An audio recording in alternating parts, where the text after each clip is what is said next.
What's going on, people? It's your boy Tops back again live for another Tops in the Morning show. Big up everyone in the building, man. Make sure you guys like on the video and subscribe to the channel if you are new, all of that good stuff. And yeah, a lot has gone on within the last 24 to 48 hours. Well, the last 24 hours anyway. It seems like Spurs are going to be on the rise in terms of them potentially getting some players in. And yeah, a couple of breaking news as well. Breaking news is obviously to do with Isaac and Eze. So yeah, let's get into it as well. But it says, obviously, this is what broke yesterday when I was on stream, actually. In a recent ex-post, renowned journalist Fabrizio Romano stated that Tottenham Hotspur are eyeing up a move for Manchester City winger Savio. It has been mentioned. It has been mentioned, sorry. Where is it gone? That Spurs have to pay more than 50 million euros to land the Brazilian wide player this summer. Now, for me, I feel like that's a massive steal, if I'm being honest, bro. Like, in terms of them potentially getting a player of that kind of caliber, quality, because I don't think they're going to obviously accept 50 million euros. I think it's already been kind of stated that they've already rejected that kind of fee, which would be around 42 million pounds. But yeah, I think that would be an absolute steal to get someone of Savio's quality. When you see obviously the other value on the market for other kind of wingers that have gone, people like Alanga and Madueke and stuff like that, I think potentially Savio's potential, even though again he only got one goal last season, I think his potential, he could be better than all of those players, and in fact he could be going for similar kind of money, which I think would be a coup. Obviously a lot of people have stated that his best position is on the left hand side, which again Pep Guardiola has been more playing him predominantly on the right hand side. I feel like with Pep, he kind of wanted to get his Jesus kind of replacement, Brazilian, someone that's really good on the ball direct, someone that can obviously be a bit tricky, and obviously Jesus' best position was on the right hand side. So I feel like he tried to emulate that with Savio, but again, I think he's just more comfortable on the left hand side, really. And for whatever reason, he didn't really play him there that often. So yeah, I think this would be a fantastic move for Spurs if they can get it over the line and get it done. But yeah, it's one of those ones where you have to wait and see for sure, man. Big up Mayhem says CR7 proposed to his girl. Big yourself up, bro. Yeah, he actually did it, man. Good luck to him, man. Good luck to him. Savino's impressive numbers in the Premier League. The 21-year-old managed to shine at times for Manchester City in the previous campaign when he put in a string of productive performances on the right-hand side of Pep Guardiola's attack. He registered 3 goals and grabbed 13 assists in 48 matches. Now, the 13 assists is not too bad. I mean, I say 3 goals and 13 assists. This is probably outdone Grealish's best ever season, and he cost 100 mil. So when you're looking at it like that perspective, man, then yeah, even though obviously the bar's not particularly high because Grealish is, in terms of his GA, he's not obviously been the best at all. But 13 assists is not a bad start. Again, first season in the Prem. I think again he definitely needs to improve on the 3 goals. He's a quality player, and he definitely should be scoring more than 3 times in a season where he's playing nearly 50 games, man. Especially with the quality he's got in both of his feet. So yeah, I think that's definitely something you can improve on. But again, I feel like it is a lot of potential you're kind of paying for, buying into when it comes to Savino. He says the Brazilian talent proved his worth in the final third by averaging 2.8 shots per 90 minutes in the Premier League. He kept 38.2% of his attempts on target. Savio was even tidier when distributing possession in the opponent's half, as evidenced by his pass success rate, 80% in the top tier of English football. His current contract at the Etihad will run out in the summer of 2029. Hence, it won't be easy for Spurs to snap him up at a cut deal price this season. Savio of Manchester City in action during the Premier League's match between Manchester City and Arsenal FC at the Etihad on September the 22nd, 2024 in Manchester, England. What will Savio add to this Tottenham Hotspur boss's side? He's a good dribbler with the ball and can make some driving runs with it out on the flanks. He can shoot with the ball with power from range and has got a vision to engineer a few promising chances for his teammates to find the back of the net. So yeah, he's definitely someone that can definitely do that. The Brazilian sensation mainly operates as a right winger, but can also function as a left-sided winger player or as an attacking midfielder if to do so as well. So yeah, he's someone that definitely can obviously go on the left and on the right as well. So I think potentially you got a decent player there for sure, man.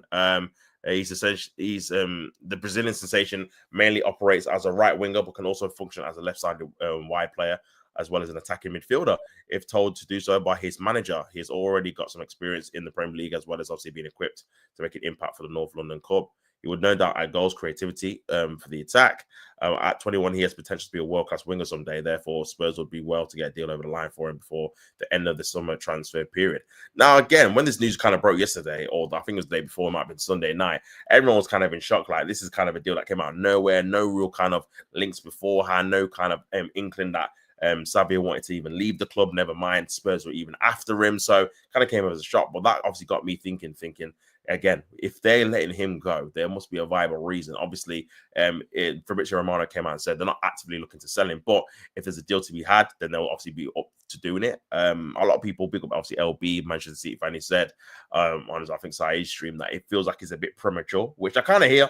I think maybe you could wait and maybe another season to see if he improves his numbers. But I feel like, again, the main kind of reason why they're doing it is because a certain winger is on the market, man. And I think that certain winger obviously is this guy right here. Manchester City open transfer contest over Real Madrid's Rodrygo, man. So yeah, I think potentially this is kind of the main reason why they're even obviously going even after even willing to sell, Savio, because this guy's going to be available. Officials at Manchester City have now open contacts to gauge a better understanding of the situation surrounding transfer target Rodrygo, according to new developments. This latest step marks a significant acceleration in City's pursuit of the Real Madrid forward, with the Etihad Stadium chief seemingly prepared for a potential departure of Savio to Tottenham. So yeah, it looks like they're getting ready.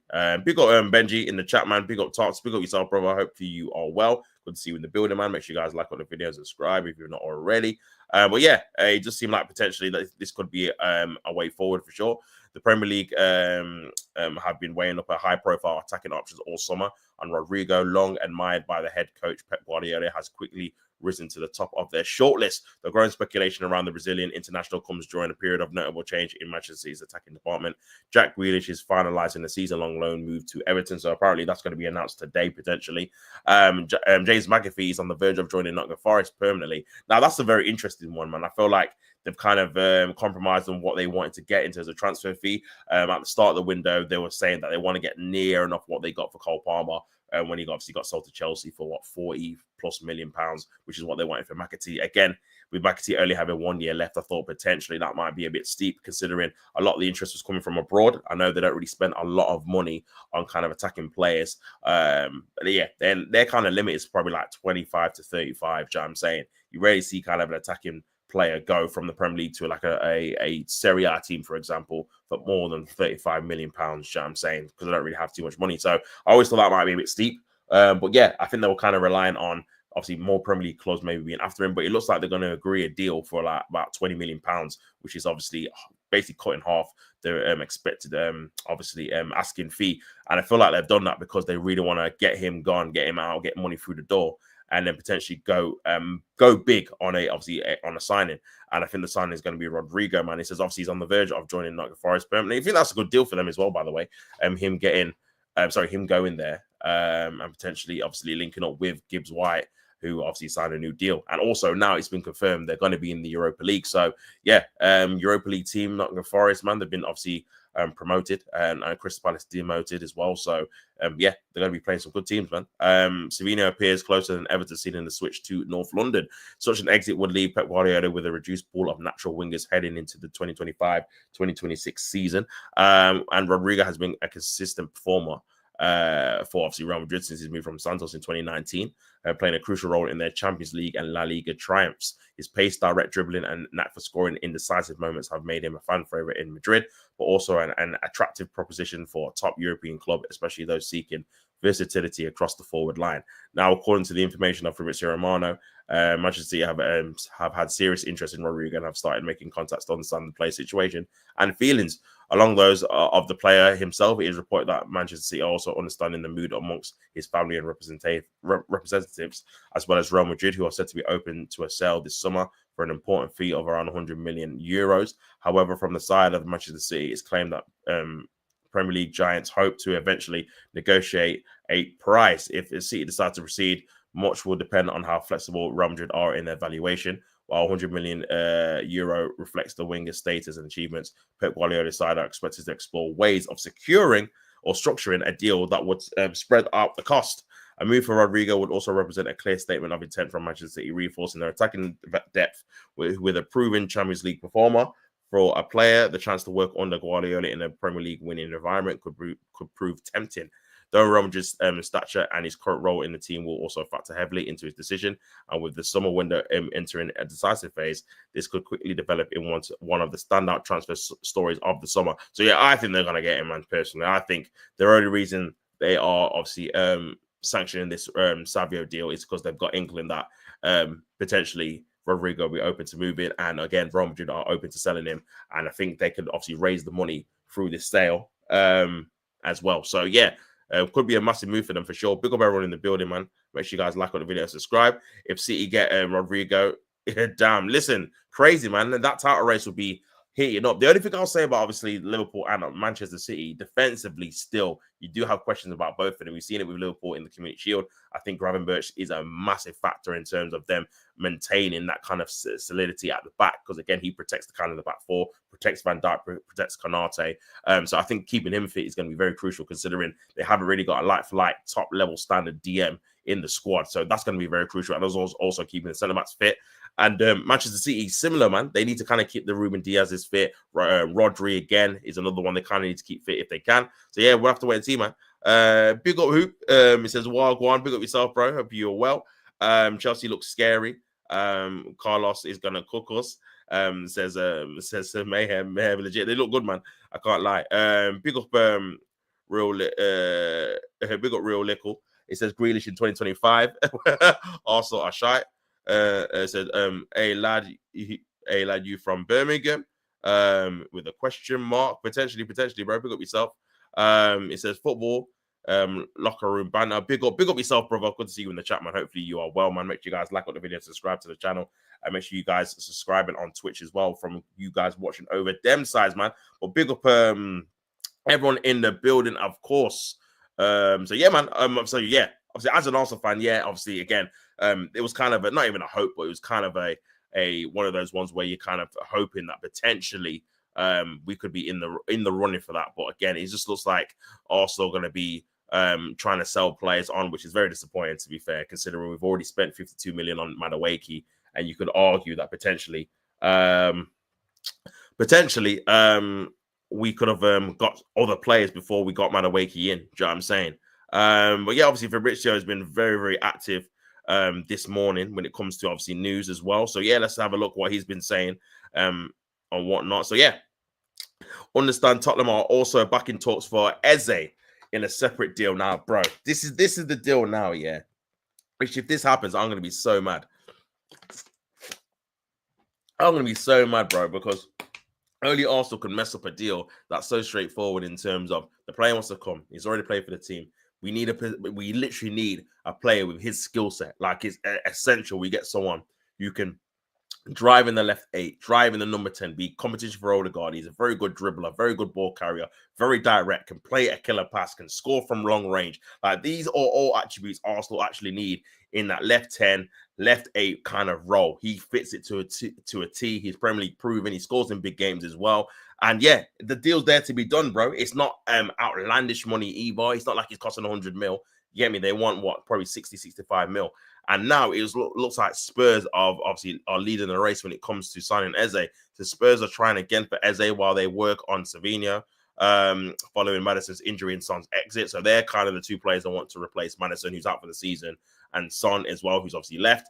Eze keen, but deal depends on Palace as release clause has expired. So yeah, this is obviously what Palace wanted, by the way. And this is what happens when you dilly-dally, take too long. Things change. When Maddison, obviously, when we were linked with when Spurs were linked with Eze before, Maddison obviously was not injured. Do you know what I'm saying? So the urgency to get a player in that position wasn't as much. And also, again, because they didn't get Gibbs White as well, that's another obviously area that needs to obviously strengthen too. So yeah, man, potentially them going in for Eze is crazy, man. And Jack Grealish set to be announced as a new number 18 for Everton, which is fair enough. But yeah, obviously just dropped again by Fabrizio. Tottenham keep working on both Savio and Eze deals as exclusively revealed. The Spurs want to add 2 attacking players to the squad, and talks with Palace and City are ongoing. So yeah, it looks like they're active trying to secure deals for both of these players, man, which is, bro, we're not even in talks with Palace yet. So because we want to sign, well, we want to sell players. Now, this could obviously work in different ways, man.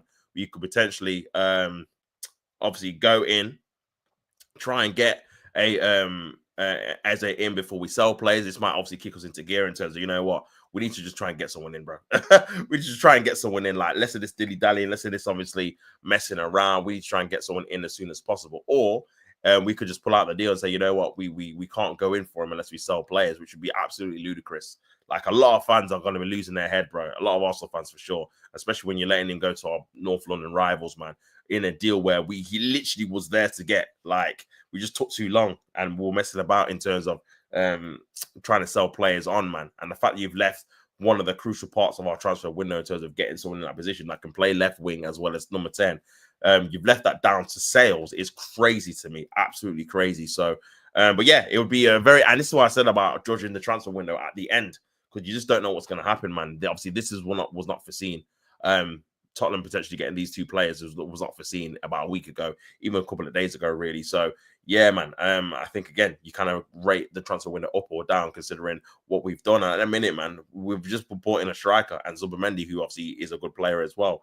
But them two players, it's not enough, man. No way. That attacking lineup still needs a lot of work for me. For me, we need two. That's the mad thing. We need Eze and another winger, bro. For me personally, for me to be like, you know what, we've actually got a top level team now that's obviously versatile, got a load of kind of options in terms of attacking options on the bench, attacking obviously starting, like, because we're going to get injuries. You're always going to get injuries during the season, but you want to be confident that you're covered in certain areas. So when Odegaard gets injured, you've got Eze. If Eze gets injured, you've got Odegaard. If Martinelli gets injured, you've got a top level winger. If Saka gets injured, you've got Madueke to come in and fill in for a piece, who's obviously a natural right winger. So and obviously you got Gyökeres and obviously Havertz or whatnot. So yeah, man, I think potentially, if you don't get all of those kind of signings over the line, it's looking very, very sticky, bro. It's looking very, very sticky for sure. I think for obviously David Ornstein has come on and said more talking about Isak, but yeah, man. I don't know, man. I feel like, again, potentially this could be a disaster, man. But we'll see what Arsenal do. We'll see what Arsenal do. But it's not looking good, guys. It's not looking good at all, if I'm being honest, man. It feels like because, again, we've not really been linked with anyone else. That's the kind of the mad thing in terms of that attacking 8 or 10 situation, man. So if this doesn't come to fruition, that's going to be it, fam. I don't think we're going to sign anyone else. Rodrygo's obviously out of the question now, going to Manchester City. Looking like. So yeah, man. Oh dear me. Obviously, Sam Macabell has obviously come out and said as well, talking about Eze. Let's have a look. Let's have a look at what they're saying, man. But yeah, it's not looking good, bro. It's not looking good, man. Big up everyone in the building, man. Make sure you guys like on the video and subscribe. But yeah, basically saying Eze, Sammy Macabell said Eze is emerging as a player of serious interest to Tottenham. Also have an interest in Eze, but the club are currently looking to move players on. It remains to be seen whether Tottenham's interest in Eze results in Arsenal's accelerating a move. Eze have open talks over a move for Eze, but however do not intend to meet his £68 million release clause, which expires on Friday. So there's obviously conflicting reports. People say receive. So one of these people are wrong. Fabrizio just said the clause is expired. Ed Aarons has said the clause expires on Friday. No one knows which one it is. Obviously, it's going to expire soon, whatever the case. So there's a further complication is that Arsenal are believed to be Eze's favoured destination should he leave Crystal Palace. So at least that's a little bit of good news here. That obviously he still wants to come to us. But yeah, it's crazy, man. It's absolutely crazy. But yeah, we'll have to wait and see, man. But yeah, Arsenal have been leading the race for Eze, but are yet to send an offer to Crystal Palace. They've indicated they need to make sales in attack before pressing ahead with their pursuit. Mikel Arteta is understood to have identified Eze as a player capable of giving Arsenal an extra edge against deep defenses. Well, that's obviously clear and obvious as well, again, with how obviously he plays. But yeah, not good enough, man. Not good enough. Big up tops of the chat. Big up ST, man. Good to see you in the building, man. Big up yourself as well. Man put the devil face. Man was doing this Arsenal Rodrygo gimmick all July. I told you, blood, bro. It's just the club's not serious, man. We've not gone for any attacking players since Gyökeres. And this is why everyone was mad about Madueke, bro. Do you know what I'm saying? Because they knew the amount of money we're spending on him. We ain't getting no other winger 10. That was it. That's going to be the player, fam. Like, we get the striker in it, done in it. Like, we've seen this all before, fam. This is why everyone's losing their heads in it. So yeah, long day, fam, long day. But yeah, we ain't got enough, man. We ain't got enough, bro. Yeah, get me. If we don't sign any more players, yeah, it's gonna be a top 4 thing. I'll be real. It's gonna be a top 4 thing. Because yeah, man, the depth we ain't got enough depth, man. Especially on that left hand side. It's just you can't rely on Martinelli to do anything too tough. Trossard's obviously injured at the minute anyway. I've not got any expectations on Madueke to do anything major. If I'm being honest, it just feels like a squad player. And then yeah, Gyökeres will score goals, but yeah, that's about it really. Saka will obviously chip in as well, but yeah, the team's pretty much the same, man. If I'm being honest, from last season. So, and it wasn't good enough last season. So yeah, man, not ideal. I said, how can we be leading the race if we haven't made a bid? Trust me, it doesn't make sense, bro. Like, we haven't made a bid. Like, we're just showing interest. That's it. Like, if you knew you had to sell to get Eze, why did you get Madueke? It's so stupid. People will say, obviously, the deals are different. Maybe Madueke was easier. Maybe it was obviously he's on less money in terms of wages, and obviously the structure payment might be a bit easier. But even so, that's still a massive piece of outlay of money you're kind of contributing when you didn't have to do that yet. You know what I'm saying? No one would have been after Madueke like that during this period of the season. It's August, bro. Like, he still probably would have been at Chelsea. Do you know what I'm saying? It's not like there was a load of teams even after him anyway. I think Newcastle might have been interested at the time, but bar that, man. Obviously, they ended up getting Alanga instead. Bar them, it wasn't like he was dying to leave the club. Do you know what I'm saying? So, yeah, man, it's just the way they've done it is just backwards to me personally. I just think you've just gone about it the wrong way. Got the wrong club, man. I said, you need to sell Martinelli, man. I don't know why you're holding on to him. Martinelli out, Rodrygo in. Yeah, this is what I'm saying, man. This is what I'm saying. I don't get it either.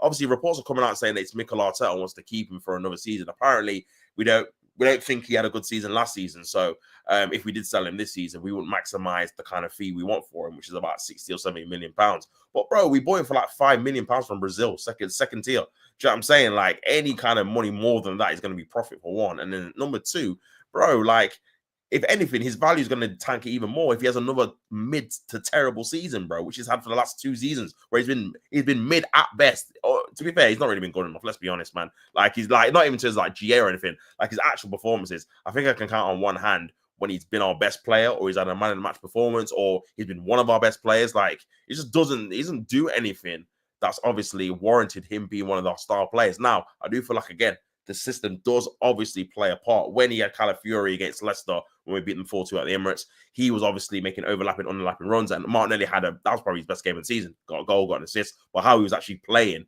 a bit more freedom. So again, the system does have a part to play in it for sure.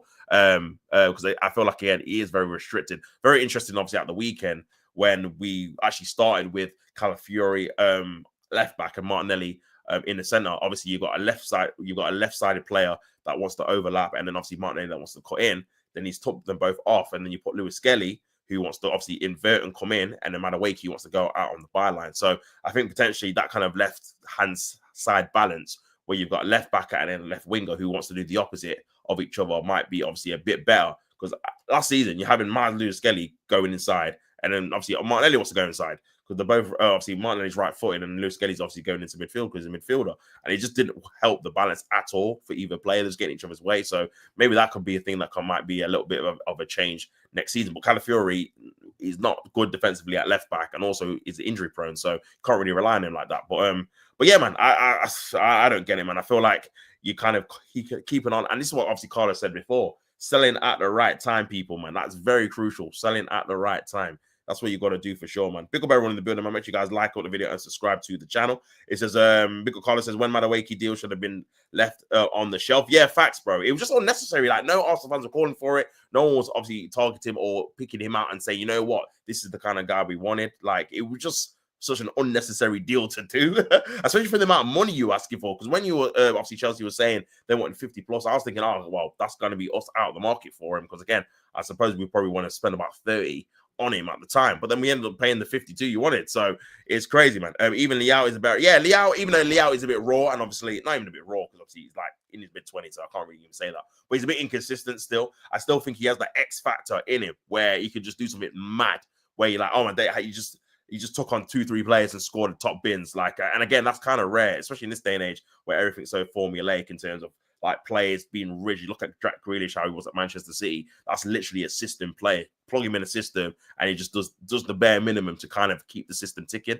And I think Leao is kind of a bit of a wild card, which I think we definitely need. We need an X factor on that left-hand side. Whether we can get more consistency out of him obviously remains to be seen. Maybe with better players or in a better league, whatever, you might be able to do that. So, but yeah, even he's an option, man. And I feel like AC Milan, again, would they definitely be willing to sell him, considering they've sold the majority of their best players this summer. So, yeah, man. Big up Luis Garcia. He says, looks like Spurs will sign Eze and Savio. Yeah, it's looking likely, bro. It's looking likely, which again, you look at their kind of transfer market there, and it definitely boosts up significantly. Getting Kudus in as well. Obviously, I think Paulino is going to be a good little sturdy kind of defensive reinforcement in midfield.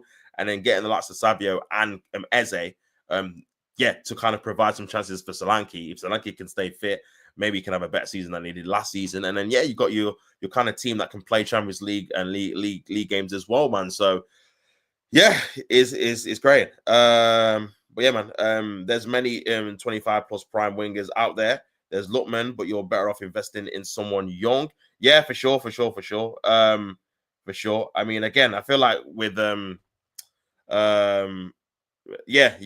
think potentially, but the problem we've got is, well, Carlos, is that we're in a position where we need to win now. So we can't even have a guy that's maybe on the come up because the expectation, and this is what happens when you underachieve in seasons and in transfer windows. Like the expectation of Arsenal fans now is like, and this is why we will kind of get smacked awake, is like in those attacking areas, we don't want players that we have to build up and obviously try and get the best out of. We ain't got no time for that. We got to get people that are ready made, willing to do the job. This is why obviously I wanted Gyökeres over Sesko, because again, you're kind of tapping into that kind of potential. And I feel like, again, I mean, Twitter is obviously a place where people feed into kind of certain kind of narratives and stuff.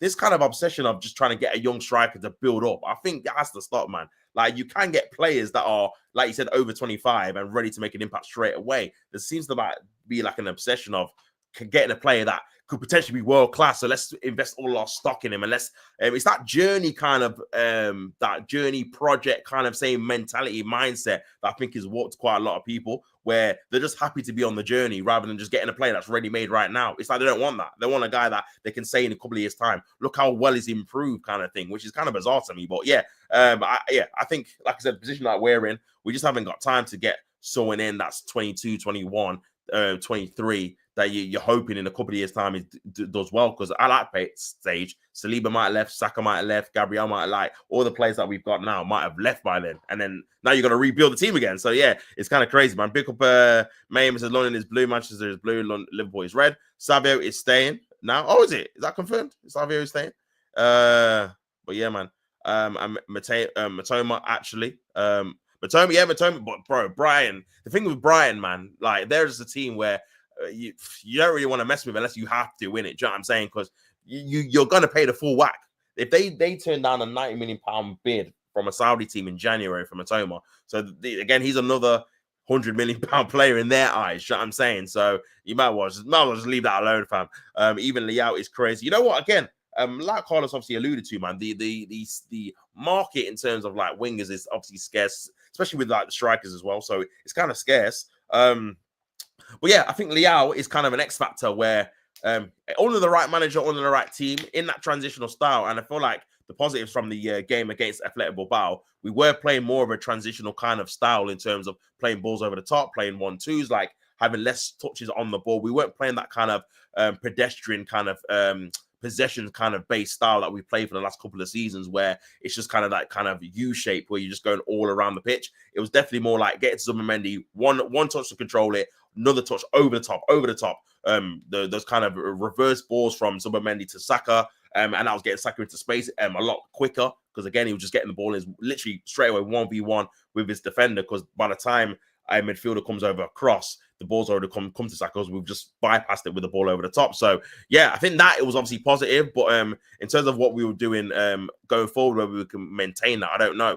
Bill Carlos says that Leao would eat in the Premier League. I think for the right team, because again, people have this misconception that Premier League, you never get transitional chances. Bro, there's loads of transitional chances. The problem is, it's not a transitional league in terms of it's not really end-to-end. But when the game obviously breaks down and obviously you get some kind of periods in the game where a team is chasing for a goal or whatnot. Bro, there's so many transitional chances. The problem is that not a lot of teams obviously capitalize on the transitional obviously chances that would turn them into goals on a regular basis. Obviously, Man United used to do it on a regular when they had Ollie. I remember obviously away from home in transition, they always used to do it because again, they had Pogba who could play a final pass. They had obviously quick players like Rashford, like Martial at the time that could finish it off.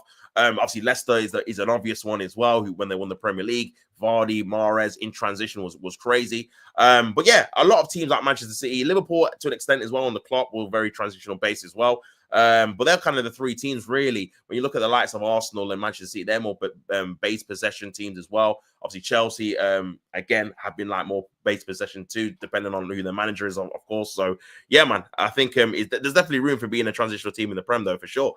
Big up Chris Man says Diamond will play from the bench. Hopefully, bro. I feel like he will get some minutes. I think the fact that Arteta played him every single game and also played him for a lot of time, so he wasn't getting 10 minutes, 5 minutes. He was getting half an hour, 40 minutes. 25 minutes each game. So that's kind of getting him prepared, in my opinion, to make some kind of contribution in the season. Like, and again, I feel like he can only potentially play in the Premier League games and maybe the Cup games. I don't think he can play Champions League until next season now. But yeah, man, I think either way, I think it's good. It's good. It's good. Massive for real, Carlos. They are right back London now, champions of England. Maybe Klopp to sign Eze. Madueke on a 5-year deal. Bro, 5-year deal is nasty work, man. 5-year deal, you know. Flipping now. And the thing is as well, like I said, at the weekend, he came on for obviously for the second half, sorry.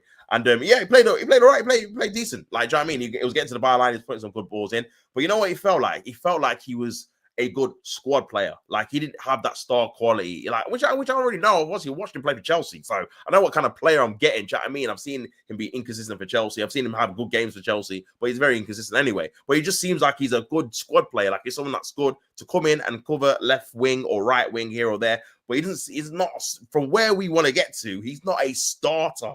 Like, he's not, unless he's going to improve in like two weeks or whatever it is when the season starts, or obviously not even 2 weeks, this week, then I can't see how he's going to obviously have a major impact to Arsenal, bro, especially in the foreseeable, because again, well, fans have not got patience anymore. Like, the thing is, you can't have it both ways. You can't have patience for the manager and have patience for the players as well. Like, it's so like, one of them's gonna, like, they're gonna butt heads. Either you're not gonna have patience for the players that we get in because you want to win, or you're not going to have patience for the manager because he's been in for so long and he's not getting the best out of the players, man. So yeah, I feel like it's going to be the latter for sure. But yeah, man, big got ST said it's Arsenal way to be sentimental. We always keep players for too long or longer than we should. 100% agree with that, bro. 100% agree. We've done it with so many players to the point where they end up getting left or leaving on a free. We don't even get money for them. The likes of Ozil or Aubameyang or Sanchez or Ramsey, Welbeck, Wilshere, all these guys we let go on a free, no transfer fee for any of them, when you could have got some decent money for some of them, especially with some of them winning obviously trophies with us, scoring in cup finals with us. And yeah, we didn't get any kind of money for these guys. It's crazy. So yeah, man, I think you're 100% right with that, ST, bro. I think we definitely do not get the best out of these kind of deals as well. Big up Luis Garcia says, big up Rory, man, my brother, man. What you telling me, my guy? Big up Tots, my brother. Come on, G. We let Eze go to Spurs and Rodrygo to City. Then we are patties for real. Nah, for sure, bro. That would be high.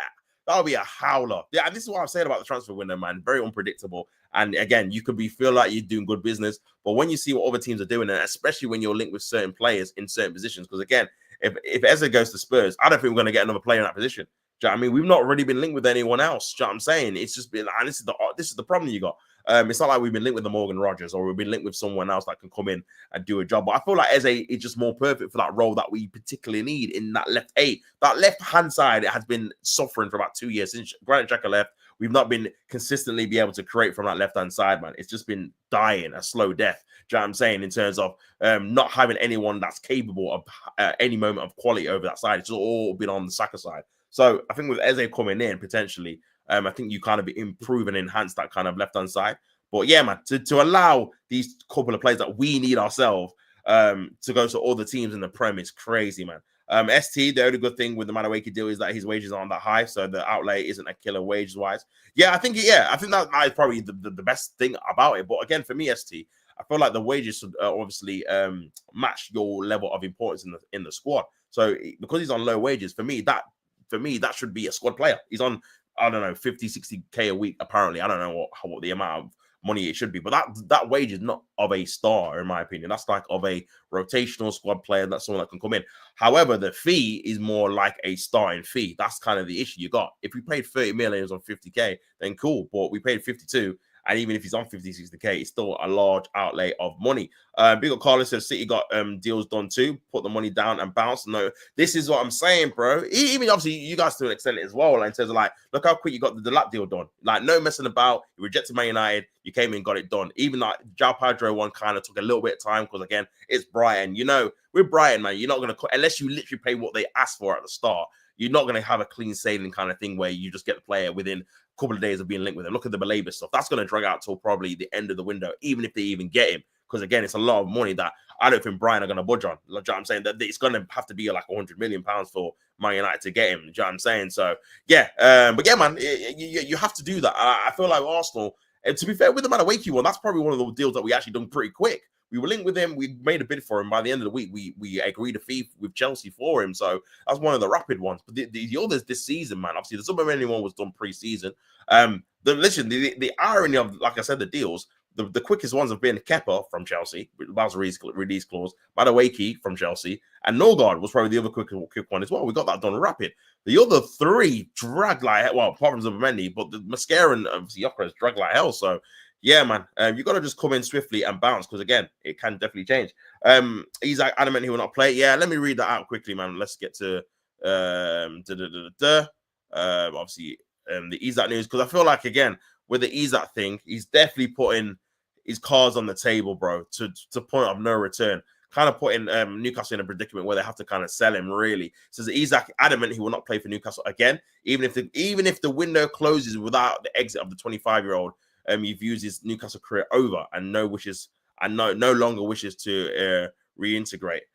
Clubs say obviously he's not for sale, but exploring market amid Liverpool interest and a striker wants Liverpool. So obviously Ben Jacobs came out and said probably maybe about a week ago that Liverpool have no intentions of making another bid for Isak because they feel like, again, they're not giving the inkling that Newcastle will be willing to obviously pay or accept kind of any bid they're going to try and come with. So again, instead of going in 2, 3, 4 times, getting bids rejected, they'd rather just have the reassurance that Newcastle are willing to obviously do business before they come in again, which is fair enough. But yeah, I feel like it's them putting Isak in a predicament where he's kind of maybe just thinking, you know what, it's too much water on the bridge. I've obviously not turned up for training. I've got to just go full power at this, and hopefully there's still time. Anything can happen in the transfer window. They kind of Newcastle kind of soften their stance on the not selling thing. Realize he's not happy. Realize he doesn't want to play for us anymore, and just cash it on him in it because that's kind of the best thing to do. There's no point in getting Isak and keeping him, and he's unhappy because his value's going to tank anyway. You know what I mean? He's going to be half-hearted. He's probably not going to put in a great performance in the first half of the season if he does stay because he'll be reintegrated into the team because he's not going to miss 6 months of the Premier League season or 4 or 5 months of the Premier League season just playing in the reserves, man. That's crazy. So, yeah. But then you're probably not going to get the best out of him in terms of him scoring goals, him being happy, etc. The fans probably going to boo him unless he signs obviously a new deal. The fans are probably going to boo him. So, yeah, man. It just seems like it's the beginning of the end. But, yeah, I just think in terms of Newcastle, I don't know what you guys think in the comments, man. Which 2 strikers? I know Whistler's definitely has to be one because Whistler, for me, is going to score Premier League goals. Do you know what I'm saying? But who's going to be the main one? Is it going to be Jackson? Is it going to be Samu from Porto? Like, which other striker would they get, which you would think would be would be good enough for them to obviously let Isak go, man? Obviously, they're not going to be as good as Isak, but I think potentially Sesko was probably the one, man. Or even Nketiah, you know, because he played very well against Crystal Palace, man. And he seems like in the same kind of vein, same kind of form. Stature as a Isak, man, in terms of nice close control, good, very, very techy with his feet, good balance as well, good ball striking, kind of similar to Isak in that respect. So I feel like that was probably the one that potentially, because I think personally, if they would have got Nketiah, then I think they probably would have been more willing to sell Isak because they would have already got his replacement in already, kind of thing. But because Liverpool took Nketiah, they're kind of more reluctant to kind of sell him in it because it's like, well, we haven't really got the kind of player that we wanted to kind of replace him for sure. But yeah, man, club not for sale, but exploring the market. I mean, obviously Liverpool interested striker wants Liverpool. Premier League predictions. He says Premier League, Liverpool, La Liga, Barca, Inter, Serie A, Bundesliga, Bayern, Farmers League, PSG. Yeah, I pretty much agree with that, to be fair. But yeah, big up Trinito TV, so we always have transitional chances too, but Mr. Nelly always misses as usual. Yeah, I agree, bro. I think we do have a lot of transitional. Like there was a period. I mean, I seen it on Twitter. There was a kind of a montage, not montage, but a 5-minute clip of all the transitional chances. And Martinelli has the majority of them. And he's always bad decision making, always a poor touch, but more decision making, man, in terms of what he does. So yeah, we do, bro. If people think we're this possession based team, we can't break down low blocks. But there's because again, every game state is different in the Premier League. There's going to be games where teams are chasing when they're losing or they're drawing and want to win the game. So you do have transitional chances, man. Or they're trying to score a goal in an instance, or they have a corner. That's bro, corners, and I feel like I've seen it a few times now in preseason where Raya, instead of holding onto the ball, he's just trying to play a long ball or a direct pass into someone in space. Bro, corners are the biggest opportunity for transitional chances you'll have in the game because unless they keep people back, there's going to be a lot of defenders out of position. Do you know what I'm saying? The midfielders as well. So there's going to be a lot of space, especially if you get a keeper that can carry it and obviously claim it. Bro, straight away, transition chance there. So, yeah, I agree with you, bro. We do have a lot of chances for sure. Tops RB is Red Bull, not right back. Bradley, number 12. Bradley with a shot at Trent. Bradley and I forgot you even had him, to be fair. I guess he's going to be back up. Why do I see this happening? Champions League final, Liverpool versus Real Madrid, and last minute winner by Conor Bradley. This season, this is Chelsea Champions League this season. So it's Carlos. But yeah, no, I hear it, man. I hear it. Listen, you can't rule it out, man. You definitely can't rule it out for sure. Not gonna lie, Carlos, you can't rule it out, man. Champions League, and this is why I never kind of make predictions with Champions League. I mean, a lot of people obviously go Real Madrid because they've won it the most. But Champions League, it literally you just don't know. It just depends who you get. Depends on the route. Depends on a lot of variables in it. And we've seen it before, players or teams that have not been the best team in Europe winning the Champions League or getting to the final, semi-final. So it just depends, man. So yeah, if you're in it, you got a chance, man, for sure. You got a chance.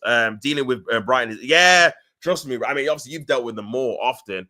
But yeah, obviously the only kind of dealing we had with him was Ben White, and bro, we had to bid literally 4 times to get the guy, and we ended up just paying what they wanted anyway. Bid 30 mil, didn't get him 35.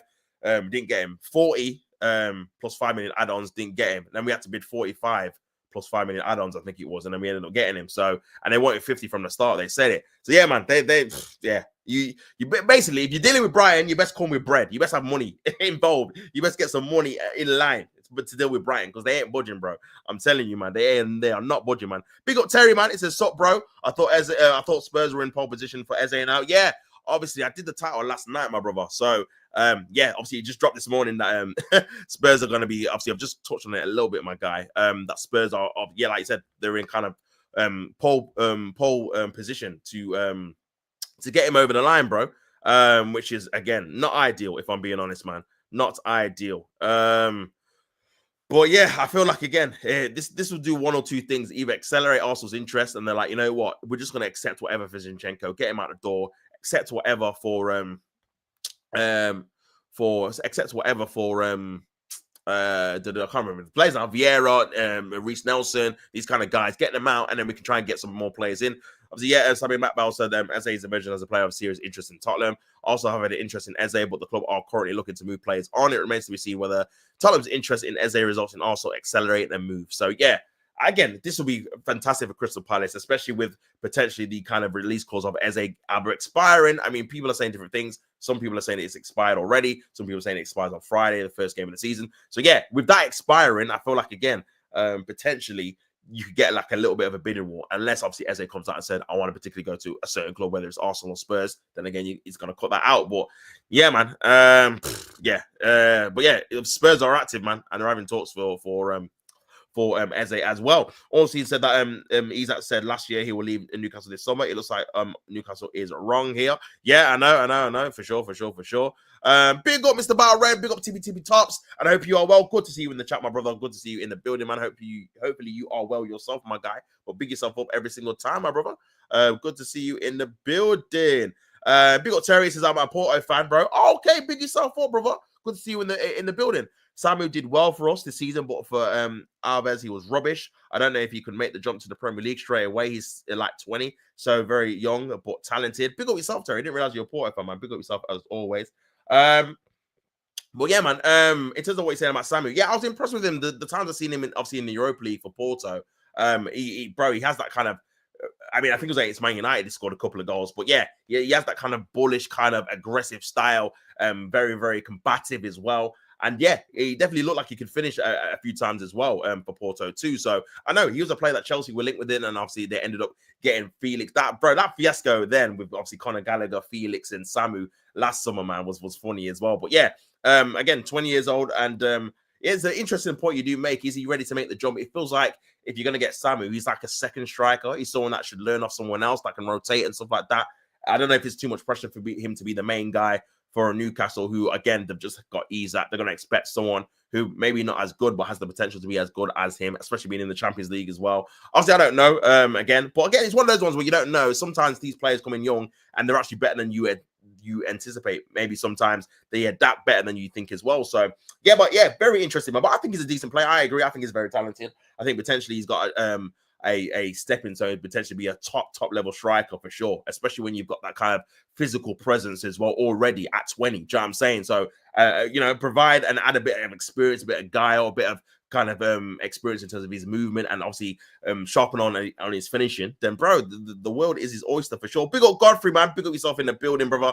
Big up Tops. Hope you're good. You all well, my brother. Good to see you in the building. Hopefully you are well yourself, my guy. Big yourself up every single time, my brother. Also, better hijack the Eze move. Can't let this is what I'm saying, man. A lot of Arsenal fans are not happy, losing their head a little bit for the simple fact that potentially he could be going to a rival in a position that we really need him. And he's obviously made it clear beforehand. Remember, Spurs were in for him before, and he said, you know what, I want to go to Arsenal. That's why they kind of pivoted towards Morgan Gibbs-White. But obviously, because of the ACL injury for Maddison, now they've kind of switched back to the point where you're like, you know what, Arsenal, I've not made a move yet. We're coming towards the end of the transfer window, probably about 2 to 3 weeks left. We need to kind of try and get a number 10 in. Do you know what I'm saying? Maybe he'd be willing to come to us if he thinks he's only going to be staying at Crystal Palace and not going to Arsenal. So, yeah, it's up to Arsenal now really to show a bit of ambition and be like, you know what? The thing is as well, like if you're confident in your sporting director, if you're confident on if he can obviously provide and move players on, get the players in first and then move them on towards the end of the season. You know Lokonga's been ostracized. He needs to find a club. You know Reece Nelson's hardly played in pre-season. He needs to find a club as well. Zinchenko obviously looks like potentially he's going to find a Fenerbahce. I'll have to get onto that in a minute. And then, yeah, you've got Fabio Vieira, who's been ostracized, not played a single minute of pre-season. He needs to find another club. So these guys are not going to be part of the squad anyway. We've already made that crystal clear to them. We're not playing them a lot. So for me, bro, I just don't see why you wouldn't just try and get the player in as soon as possible and then worry about outgoings afterwards, man.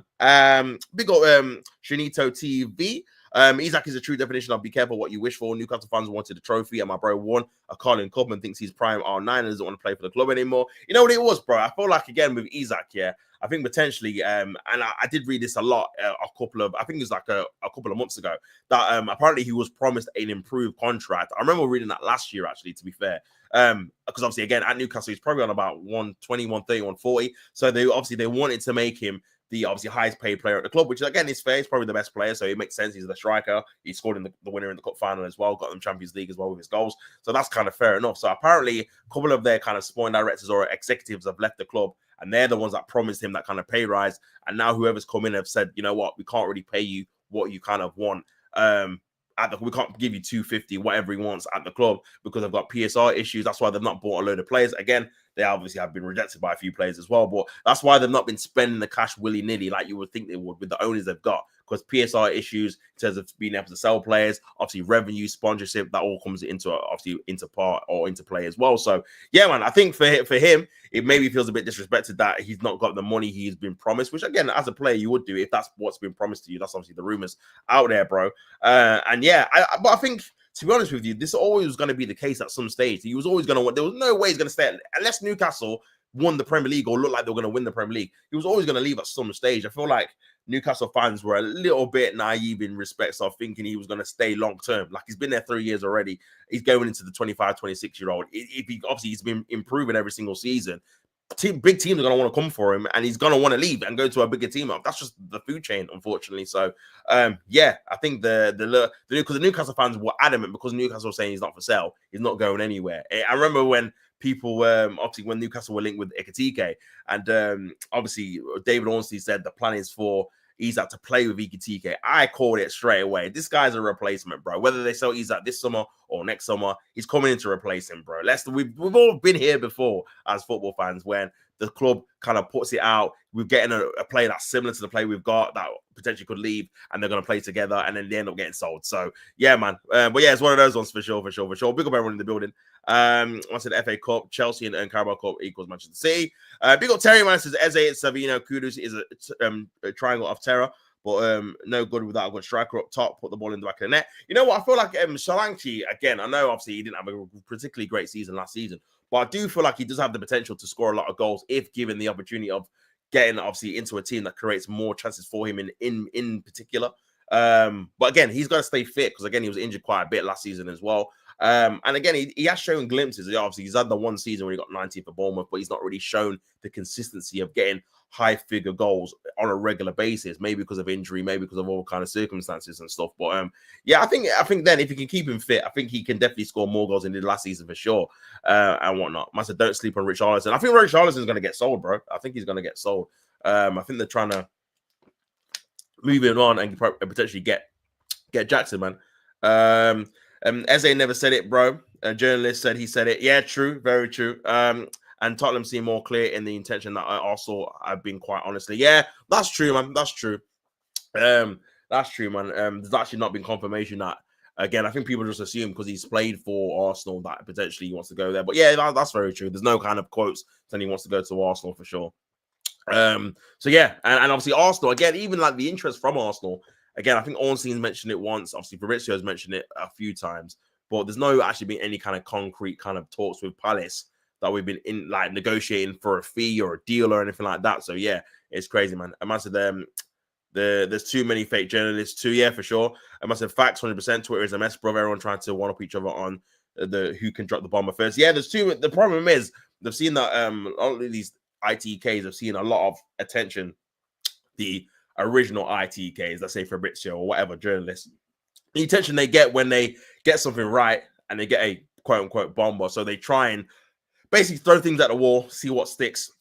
And one of them, I mean, people say that about Indy Calio, man. Like he just kind of threw stuff at the wall, and the Malay one kind of stuck, and then they've kind of accredited to him. So yeah, man. But to be fair, since then he's obviously said about To be fair, you know, he said about Rodrygo, and obviously Fabrizio has obviously confirmed that obviously Man City want Rodrygo. And then he said about Eze last night, and then Fabrizio said the same thing. So either Fabrizio is just copying him now and saying information, or the actual sources are legit, which is kind of crazy. He's kind of got himself in a position where he's actually got sources. It's kind of mad. So yeah, well, we have to wait and see, man. It's a joke now, especially since you can pay for. This is what I'm saying, man. It's engagement farming, in it, because again, the more kind of engagement you get, the more kind of money you can get through obviously monetization, because the more people see your tweet or whatever, you get paid for it. So yeah, people kind of just make anything up now, to be honest with you, to try and get some clicks and views. Isak is giving full priority to Liverpool and he's waiting for their second bid, says Ben Jacobs.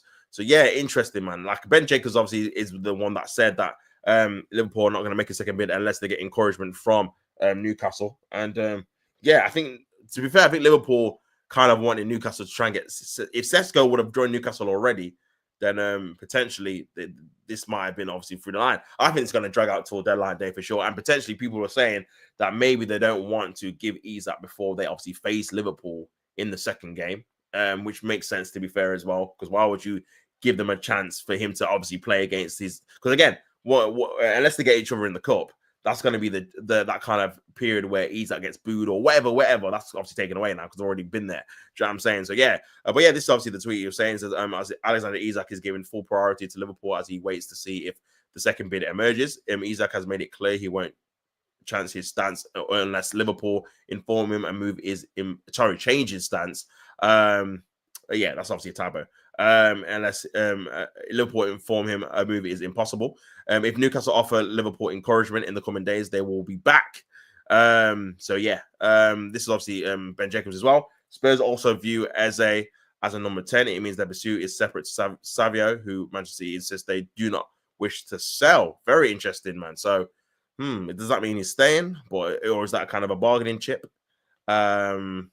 Spurs in fresh talks for Eze as called. This is number 8 in the know there. Paul O'Keefe. Spurs had decided not to move earlier in the window, but James Madison's injury means the Palace attacker is now a genuine target. Arsenal still hold interest. No bid to Palace as of Monday evening. So no one's bid yet. Still, I think again, no one wants to pay that. He rejected Arsenal. No one wants to pay that release clause in it. So I think they kind of want to negotiate it down a little bit as well. So but yeah, man, obviously no talks, no links nothing in the links between Donnarumma and Chelsea. No talks have taken place with the PSG goalkeeper. So yeah, obviously Fabrizio Romano dropped that he's definitely leaving, whether it's this summer or next summer. I assume it's going to be this summer. Manchester United have been linked with him. Chelsea linked with him as well. So be very interested to see where he goes off to as well, man. I said poor United fans thought they were signing Sesko will block Isak's deal for sure. Only ITKs I trust is Thompson Carlos won the rest. Big up yourself, Battle Red. Come on, G. Always love my guy. Big up yourself every single time. Apparently, we bid it for Konate. No way you've done that. No way you bid it for Konate. I don't believe it. I do not believe that. That is outrageous. The thing he's got 1 year left as well, and you need a left-sided centre-back, man. Obviously, I don't know how true the source is, man. Chelsea have lodged a £43 million offer for Liverpool centre-back. Cannot 43 is so cheeky as well, you know. That's so cheeky. That's so cheap. £43 million, fam. Yeah, you're not taking them serious. That'll be real, fam. Jesus. Oh my lord. Well, yeah, that'll be funny, man. There's no way, surely, unless he's indicated he ain't gonna. Bro, if they, and this is what I'm saying about Liverpool, man. I know obviously people getting gas about their attack, and rightfully so, in it, because their attack is very good. But defensively, man, with that Gravenberch in CDM, in that Community Shield, they look lost, bro, in terms of defensive structure, man. Than the likes of Van Dijk. This is why Van Dijk was getting a bit more exposed. This is why he conceded the penalty. This is why he drifted out of position for the second goal. Because normally Gravenberch is protecting that kind of back line. So that stuff don't happen. He kind of intercepts before he gets to that stage. You know what I'm saying? But yeah, with him out of the team, and potentially, again, you kind of rely on him to be fit for the majority of the season. You've not really got any kind of proper DM cover that's a proper destroyer at a high level quality. I know they've got Endo, but he's more kind of, in my opinion, no disrespect, like a Europa League kind of player. Do you know what I'm saying? Not like a top level kind of starting DM. Do you know what I mean? So yeah, man, I think yeah, and obviously with the defense as well, bro. They've only got Gomez Konate, who's injury prone and got 1 year left, and Van Dijk, who's like 34. So that defense needs rejigging a lot, in my opinion. But yeah, obviously this is kind of the source, not a concrete one, but yeah, man, Chelsea, £43 million offer is crazy work, you know, crazy work. But yeah, man, big up everyone in the building, man. Make sure you guys like on the video and subscribe. Big up Kurt, my bro, man. What you telling me, man? Big up, bro.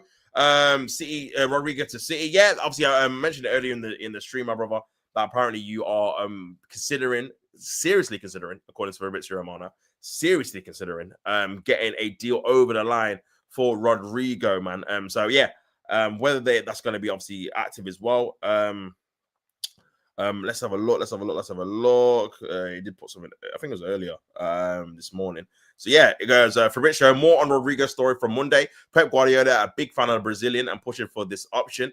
Manchester City are seriously considering Rodrygo in case of Savio exit as revealed, and Pep would love to work with him. So obviously that's him against Rodrygo for Real Madrid. So yeah, that'll be a massive signing. I think, again, I said before earlier in the stream that I think you've kind of hurried the kind of deals for McAtee. I know you were kind of hoping for £40 million, similar to what you sold Palmer for earlier in the window, but it looks like that's going to be like £20 million, which is obviously half. As well as obviously getting rid of Savio and potentially getting rid of Grealish on loan as well, which is going to cover some of the wages that could potentially go to Rodrygo. Do you know what I'm saying? The 300k you're paying Grealish is probably going to just transfer over to Rodrygo. So yeah, I think I see this one happening for sure, to be honest with you. I think when Manchester City are normally linked with a big player, they normally do get them, to be honest with you. So but yeah, we'll see, man. We'll see. For defo, obviously it just depends if he's definitely going to leave. Big up Mr. Battle. Big up yourself, man. Chelsea should be in for Donnarumma. What signing that would be? Says Mr. Battle. Obviously the new keeper. What I'm saying?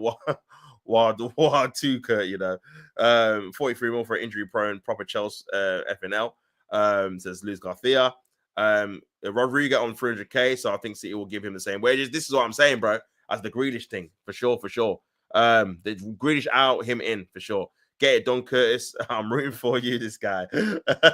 Only 1 year left on his contract, so 43 mil makes sense. But I doubt Liverpool will sell to Chelsea. Yeah, I think they'd rather just let him go on a free, because they can't afford to let him go for it. They've only got Van Dijk. And again, again, every single year, even though these players are quality, they are going to decline. We just don't know when. Do you know what I'm saying? Some decline quicker than others, some quick later than we thought and anticipate. You've seen it with Edison, for example, definitely on the decline, definitely not the keeper he was.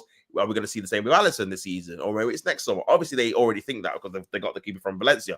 Same with Van Dijk, same with Salah. And this is why I was in the minority when I was saying, you know what, maybe Liverpool shouldn't actually give them the new contracts, because it just feels like potentially this season or next season, and when they're on 300, 400 grand, they're gonna not obviously be as good as they have been in previous seasons because they're getting older, which makes sense, innit? So I don't know, man. But we'll see how it pans out for them for sure. Konate is worth more than 43 mil, only because again, he's only got 1 year left, Kurt. So that's probably why they're probably bidding that amount for sure. But Real will be in tears if Konate chooses Chelsea. Why wouldn't he choose the world champions?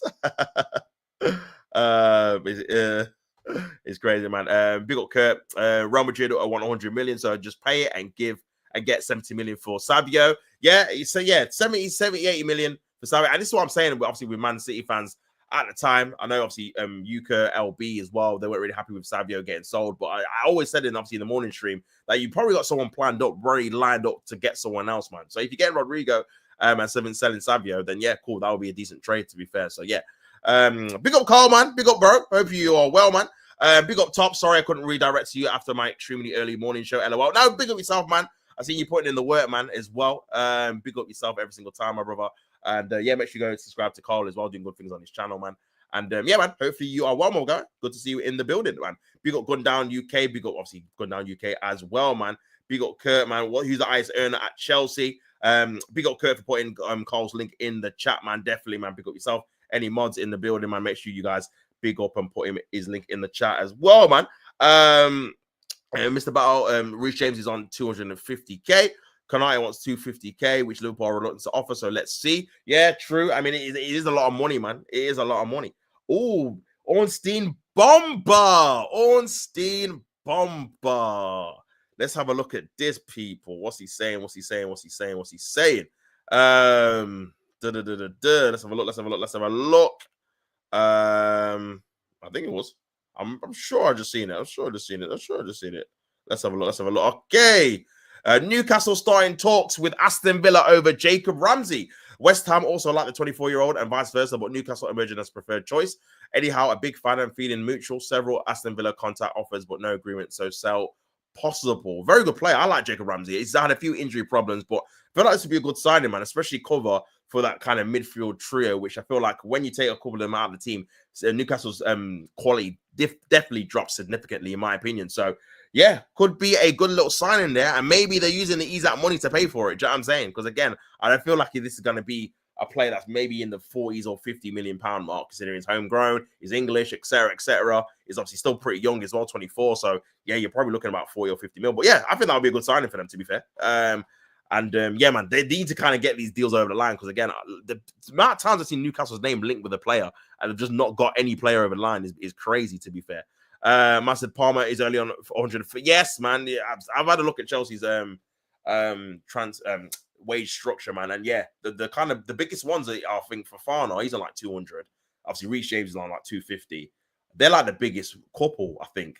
Everyone else, even like Casado's on like 150. Like I said, Palmer's on like 130. Like they're on low wages, bro. Even like Enzo, man. I said that Rejection FC back at it again. As well. Massive free Palmer with a laughing emoji. That's a disgrace to the Bombers, man. What is that?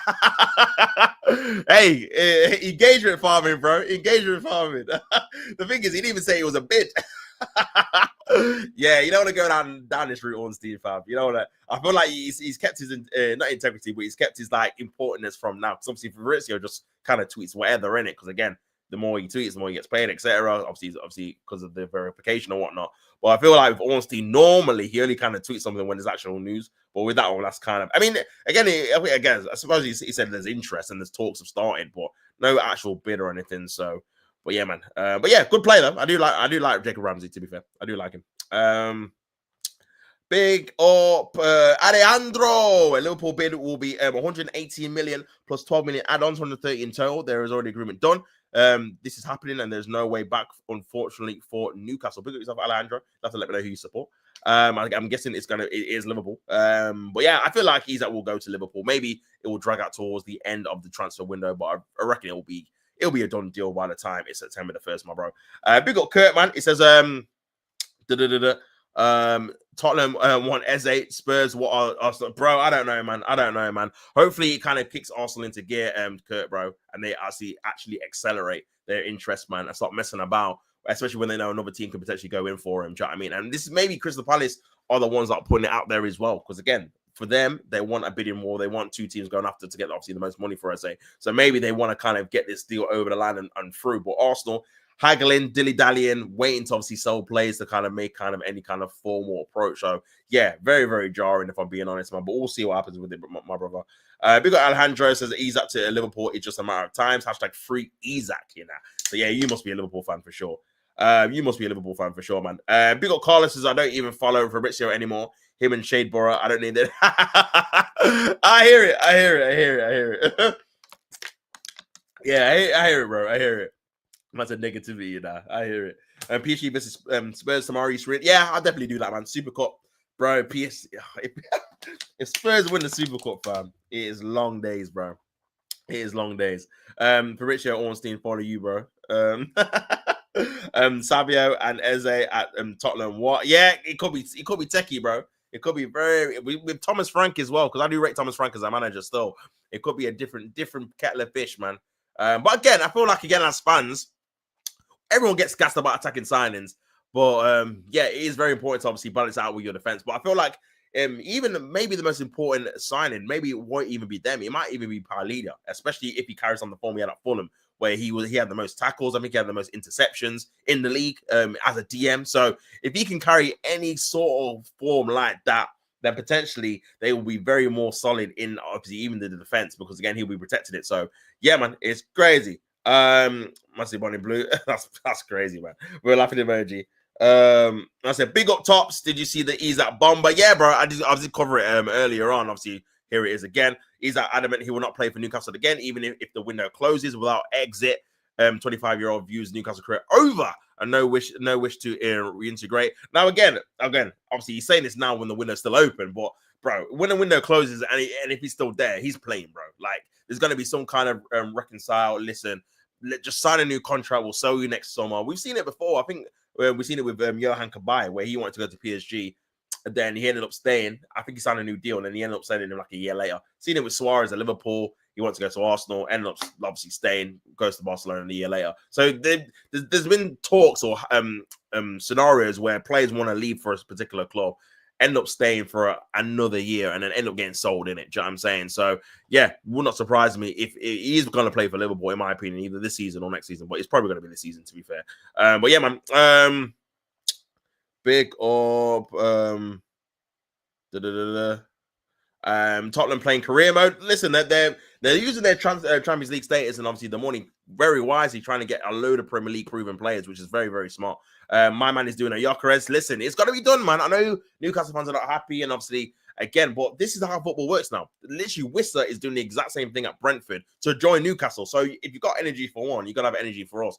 Unfortunately, this is just how football is. When players are unhappy, want to push for a move, especially when they want to go to a particular club. Because again, football careers are short. You don't know if Liverpool are going to come back in for you next season. You know what? Football is so fast-paced. You don't know what's going to happen, what's around the corner. Do you know what I'm saying? So when these opportunities arise, you got to do as much as you can to make sure you get the opportunity and you seize it. Do you know what I'm saying? So yeah, man, he definitely is doing a Gyökeres at a minute. So we'll see if it helps him for sure. Big up Alejandro says, big up, bro. I don't know what team you support, to be honest. I'm an Arsenal fan, bro. But I really like your content and your vibe. Keep it up. Big up yourself. Really appreciate the good comments, man. And the positive energy as well, bro. Always welcome in the chat as well. The community, positive vibes, positive energies, having a laugh, having banter, all that good stuff. So yeah, big up yourself, brother. Really appreciate the comment as well, man. Hopefully you are well, my guy. But yeah, I'll start GoFundMe for the transfer. That's funny, man. Eze will fit well at Spurs. Thomas Frank always gets African players playing well. Nah, you know what? Listen, again, the one thing I say about Thomas Frank, he knows how to, and this is what I say about Solanke. He does know how to get strikers scoring goals, bro. You've seen it with obviously Mbeumo getting 20, Wissa got 19, Tony got 20. So you know what I'm saying? So obviously, whatever he does with his system, Emery's the same as well. Some kind of managers kind of make sure their number 9s get chances to score goals, even if they're not really natural goal scorers beforehand. So I feel like Thomas Frank is another one that can do that. So yeah, I think potentially the strikers or whoever's in that kind of attacking mode will definitely enhance their kind of goal scoring ability if he comes in and is able to obviously implement his style straight away. So, but yeah, man, I think for him, for Thomas Frank, I think probably the biggest kind of obstacle for him is kind of navigating with the Champions League and Premier League, especially if they get a few injuries, especially in defense as well. If you get, we've seen it obviously last season, you get Ramiro and obviously Van der Ven, if they pick up a couple of injuries, you're kind of looking at Ben Davies again. Obviously, they've got Danso, who I thought was decent, but again, it kind of drops quite a lot in quality. But again, that's probably the same with every kind of team anyway. But yeah, maybe kind of balancing the two kind of competitions where you got to play your best team to try and do well in both is kind of going to be the issue. But I rate him as a manager. I think he's good, man. I want these kind of players at my club. Man thinks he's dead, you know. Newcastle fans raging got me feeling good. That's nasty work, you know. That's nasty work.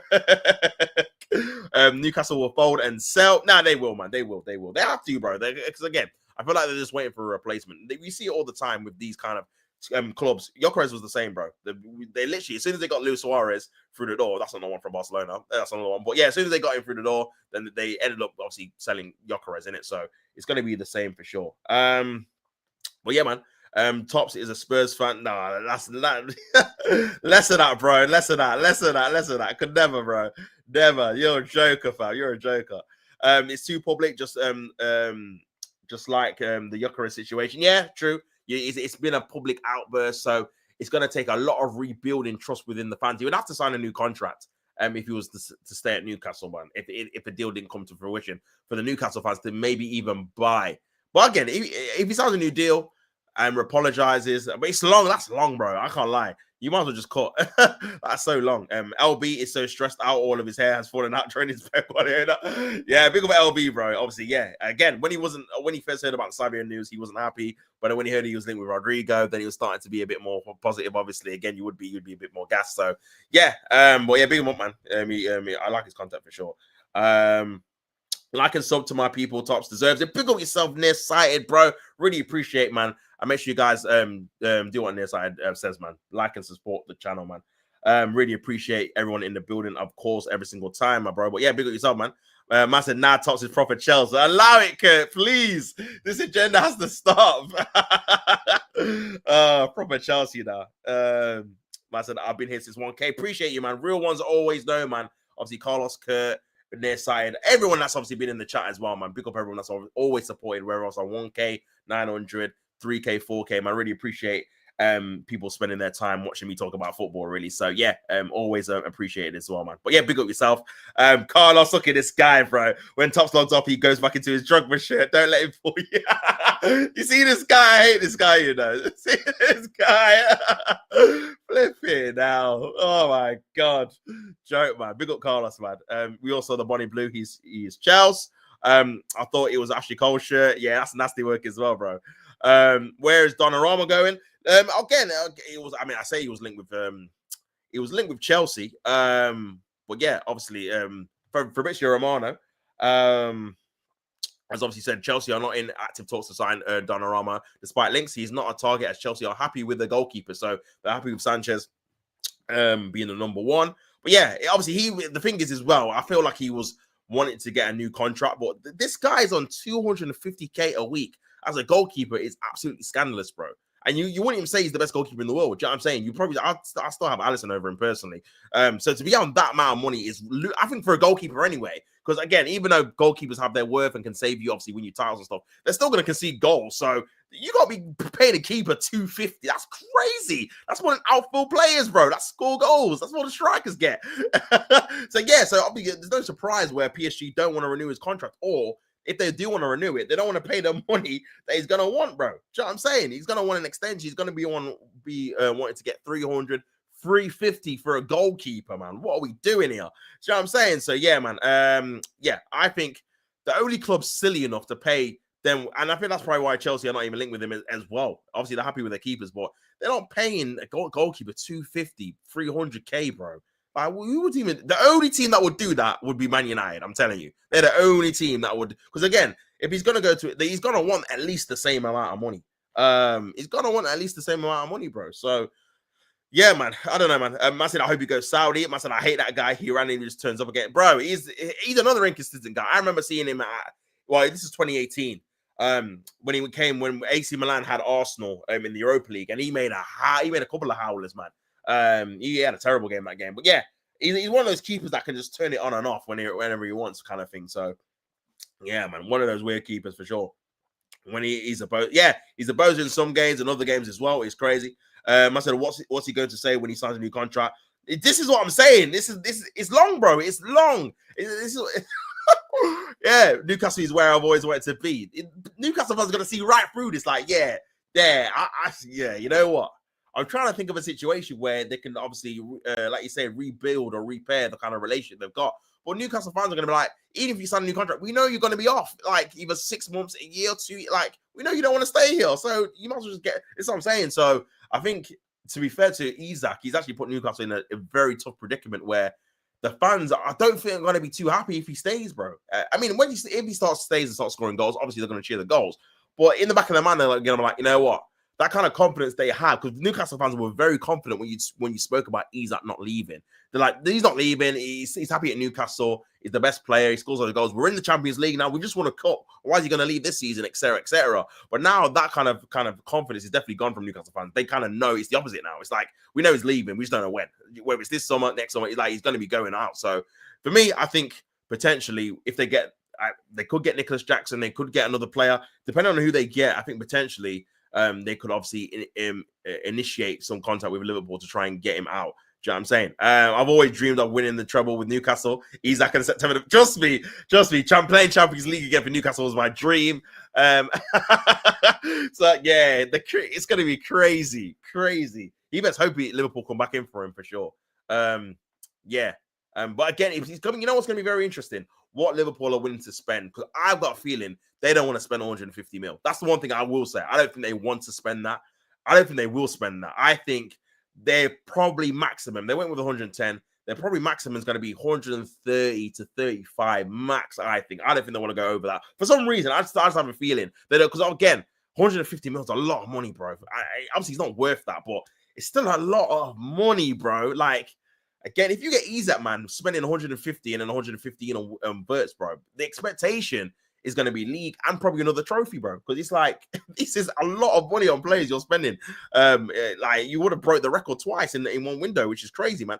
Tops definitely has that's crazy. I said actually called Chelsea shit, you know.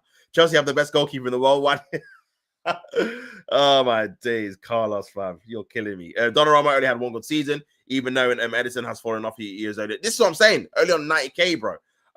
It's like me saying I always watched to be in Bonnie Blue's bed. Always get the fuck out. Always wanted to be in Bonnie Blue's bed. Yeah, for sure. It's just lies, isn't it? It's just lies, bro. It's just lies. It's just mad lies, man, for sure. But now I think we're in the building, man. Make sure you guys like on the video, subscribe to the channel, man. As always. Obviously, Jack Grealish has agreed a season-long loan for Everton. Again, he had his medical yesterday, apparently. Again, he reportedly earns 300k a week at Manchester City's. Obviously, his medical was yesterday. He wants a clean break, obviously, and he wants a permanent, obviously, new home. Apparently, according to David Ornstein, that the potential loan fee has an option to buy. So Jack Grealish transfer from Manchester City to Everton includes an option to buy at the end of the deal. Everton can turn a permanent move for £50 million. Bro, if you get 50 mil for, well, he'll be 30 then. A 30-year-old Jack Grealish on 300k. Brother. Oh, my Lord. Like, crazy, man. 50 mil for a 30-year-old, man. That's mental. And he's had injury problems as well. And he don't score goals. Brother, you'd have had, I mean, I know you want to get probably half your money back from the 100 mil, but brother, no way Everton paid it. Surely not. Unless he has an amazing, he'd have to have like a PFA team of the year, do you know what I mean, kind of season for Everton to warrant paying that, man. Because you could just spend that on someone that's a bit younger, that has a bit more, obviously, a bit more potential going forward. Because again, Grealish is obviously winding down in it in terms of potentially being a great player. Do you know what I'm saying? So yeah, I thought that was crazy. I thought for me, 35 to 40 would probably be reasonable enough for Everton to afford, and especially the player in obviously twilight of his career. But yeah, 50 is kind of crazy, man. 50 is kind of crazy. Everton only paying half of his wages. Okay, 150, I think. Again, that seems a bit more kind of doable. I can see Everton doing that. And you paying 150. Again, that's 150K off your wages every single week. It all adds up, man. That's 600K a month. Do you know what I'm saying? You're saving in wages with a player. Obviously, you weren't really going to be playing anyway. So, I said, if you can't get a piece of Bonnie Blucher, I recommend cheating. What the hell? What kind of advice is this, man? This guy. What the hell, brother? Oh, my God. I don't think Everton will pay 50 for someone who will be. This is what I'm saying, bro. Okay, I don't understand it, my guy. I don't understand it, man. Like 50 for 31-year-old, even like that's mental for me. Mental, man. Because again, how much years are you gonna get out of him afterwards? Again, and he's got injury problems as well, so it's gonna be a bit techie. Get this flop and piss it out. I'm so surprised he passed the medical talks because how drunk he is. Yeah, he has had a lot of problems, obviously, outside the pitch, innit? So, again, hopefully, because I like Grealish, I think he's a good player, innit? But it's definitely been underwhelming at Manchester City. And I feel like if he was for any other club, he'd be getting heat, man. He'd be getting a lot of heat, bro. For 100 mil for what he's done, it's definitely not been enough for sure. I know he was obviously part of the treble winning side. I get that. And he's won trophies there. But, bro, like I said, he should have been, when he was at Aston Villa, people were saying that he was going to be one of the best players in the league, like individually at Aston Villa. And they weren't even going for Champions League then. They were like near the bottom, innit? And he's just not carried that on. He's just not done it. Like he's just kind of been stagnant and even probably declined a little bit based off, again, the system not obviously working out for him in terms of being obviously getting the best out of his actual attributes, which is obviously being a free kind of number 10 role. He's very rigid and strict Pep Guardiola on that left-hand side. And he's just there for ball retention, really, isn't he? So, but or not even just that, his actual own performances have definitely not been at the par up to standard that he should be obviously demanding of himself, in my opinion, as well. So, yeah, man, it's crazy. If Jack Grealish was 25, then probably, yeah, man. If he was a bit younger, then cool. But yeah, for a 31-year-old, and I don't know, man. But Everton, listen, I'm actually fair play to Everton, man, because they're finally invested into the team after Rafa and Sean Dyche, them spending 3 million transfer window and 5 million and stuff like that. At least they're actually trying to buy players. Already got KDH. I don't know if they're trying to get Diblin as well. Obviously, they're going to get Grealish on a loan. So yeah, at least they're trying to improve and invest into the team, man. And I'm looking forward to seeing their new stadium actually as well. I think they come out. I want to say they play West Ham. No. They've got Leeds in the first game. That's on Monday night, and I'm not sure they've got someone at home. Who have they got at home, man? The second game. But yeah, I'm interested to see how their stadium looks in that, because I feel like yeah, it could be a good little atmosphere. If I'm being honest, man. But yeah, big up everyone in the building. Make sure you guys like on the thing and subscribe. Who have they got, bro? Who have they got? Fixtures, man. Fixtures. Oh, they got Brighton at home. Damn, tough. Brighton at home, Villa at home, West Ham at home is their first 3 home games on. So yeah, Brighton, that'll be a tough game, to be fair. That will be a tough game. But yeah, interesting to see how they get on, man. Interesting to see how they get on for sure. But yeah, man. Martin Guardiola has the same amount of goals as bro. That is terrible, you know. He's a left back. Yeah, he's literally a left back / centre back, man. That's appalling, man. And the thing is, you could argue that Guardiola's got better range of goals, like in terms of like compilations. Some of the goals that have been bangers, bro. I've not seen Grealish score. Like the one at Wolves was a sick goal. There was one he scored at Newcastle where it was like a dribble. That was a sick goal as well. There's a couple others like banger goals he scored from out. The one at Fulham, the season before last, he scored. I think it was Fulham. He scored it was at Fulham. I think he scored 2 goals at Fulham. He scored like a brace, didn't he? Yeah, man, that's crazy, bro. And this guy's literally a centre back. He's a centre back playing left back, bro. So yeah, nasty work, man. Nasty work. But I don't know. I feel like with him, with Grealish, man, he just probably needs kind of a team that's going to be built around him a bit more. And I think with obviously Everton, the fact that again he's probably going to be the best player from like a talent and technical ability standpoint in the squad, I think there's kind of a reason to try and build a team around him in that respect, isn't it? So, but yeah, we'll see if they do that, man. We'll see if they do that, because I feel like for me, when you're looking at someone, when you're looking at someone like, when you're looking at someone like a Jack Grealish, man. If he wants to make that World Cup squad, bro, he's gonna put in some good performances ASAP Rocky. Otherwise, it's gonna be a bit long for him. Do you know what I mean? But yeah, I'm trying to think if there's anything else, man. Real Madrid, Real Madrid, the Real Madrid goal was good goal too. Yeah, that was a bang goal as well. But see, he's got a few, man. He's got a few, and this is a centre back we're talking about, and this is within the last 2-3 seasons. So it's not like he's been there 10 years. Do you know what I'm saying? And he's got like a montage of goals. This is within a short period of time. He's scoring a couple of bangers. Do you know what I mean? So fair play to him, man. But yeah, we'll have to wait and see. It'll be interesting to see where he plays, whether he's going to be playing centre back now, considering obviously you bought out Nori, or if he's still going to be occupied in that left back situation. So I think there's a lot of teams that are going to be very interesting to watch this season, considering I feel like all the kind of top teams have made some significant improvements to their attack. We've getting some plays in. So yeah, it's going to be interesting to see how they all develop, if I'm being honest, man. Very, very interesting, man. But yeah, man, I think that might be it, bro. I think that might be it. Man. But yeah, big up everyone in the building. Man said, why is Saliba called a generation talent? Why is Saliba called a generational talent, but not Guardiola? Because obviously Saliba's been performing at top level from like 18, isn't it? I mean, I suppose Guardiola, you could say the same. It's going to be a kind of a similar age at Leipzig, but yeah, man. I just think it's just been touted as well with Saliba, and the performance he's been putting in for sure. He's definitely been one of the best centre backs since he's come into the Premier League, man. Definitely top 2 or 3 in my opinion since he's been here. So yeah, my mum put the emoji there, you know.